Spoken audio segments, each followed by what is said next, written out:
నా పేరు శ్రీనివాసరావు, మత్స్యశాఖ సంయుక్త సంచాలకులు, తూర్పుగోదావరి జిల్లా, కాకినాడ. 1990స్లో రైతులు టైగర్ రొయ్యలు పెంపకం మొదలుపెట్టి దాదాపు 2000 సంవత్సరం వరకు కూడా చేయటం జరిగింది. అయితే దరిమిల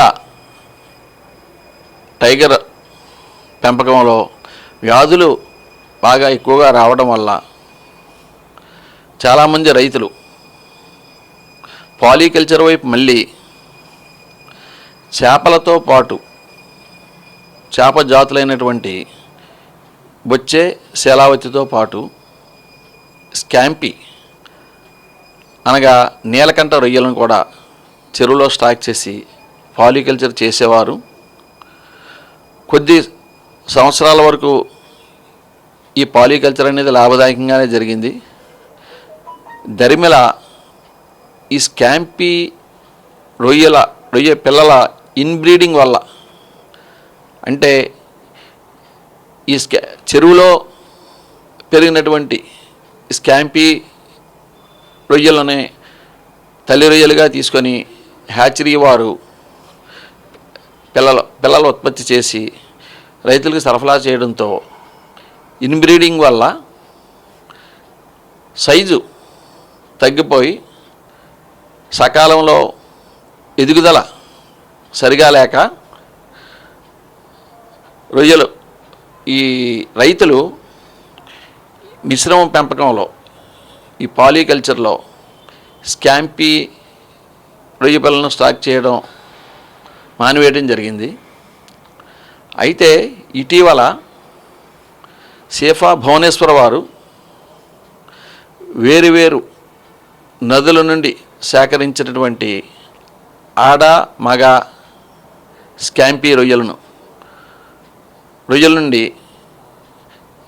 జెనెటికల్లీ ఇంప్రూవ్డ్ స్కాంపీ రొయ్యలను తయారు చేసి వాటిని హ్యాచరీ వారికి సరఫరా చేయడం ప్రారంభించినట్టు తెలుస్తోంది. అయితే ఇంకా ఇది మార్కెట్ దశకు రాలేదు. కాకినాడ తీరంలో ఒక హ్యాచరీ వారు సేఫా భువనేశ్వర్ వారితో ఈ విషయంలో MOU చేసుకున్నట్లు, త్వరలో హ్యాచరీ వారు మార్చి ఏప్రిల్ నెలల్లో సేఫా భువనేశ్వర్ వారు సరఫరా చేసినటువంటి స్కాంపీ రొయ్యల నుండి సీడును ఉత్పత్తి చేసి రైతులకు సరఫరా చేస్తారని చెప్పిన విషయం తెలుస్తోంది. ఇన్బ్రీడింగ్ వల్ల గతంలో రైతులు మానేసినటువంటి పాలికల్చర్లో స్టాక్ చేయడం మానివేసినటువంటి ఈ స్కాంపీ రొయ్య పిల్లలను తిరిగి పాలికల్చర్లో స్టాక్ చేసి రైతులు చేపలతో పాటు ఈ స్కాంపీ రొయ్యల మీద కూడా అదనపు ఆదాయం మరియు అధిక ఆదాయం పొందే వీలుంది.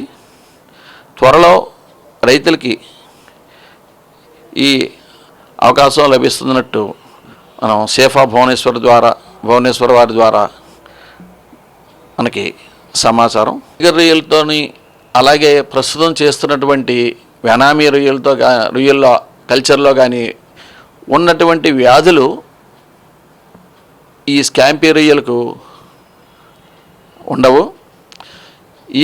ఈ టైగరు, వెనామీ రొయ్య జాతులతో పోలిస్తే ఈ స్కాంపీ రొయ్యకి అనగా నీలకంఠ రొయ్యలకు వచ్చే వ్యాధులు చాలా తక్కువ అని చెప్పాలి. టైగర్ రొయ్య, స్కాంపీ, వెనామీ రొయ్య రెండు కూడా ఉప్పు నీటి జాతికి చెందినవి. ఈ స్కాంపీ అనగా నీలకంఠ రొయ్య చప్పనీటి జాతికి చెందింది. ఇది చాలా మొండి, వ్యాధుల బెడదనేది చాలా తక్కువనే చెప్పాలి.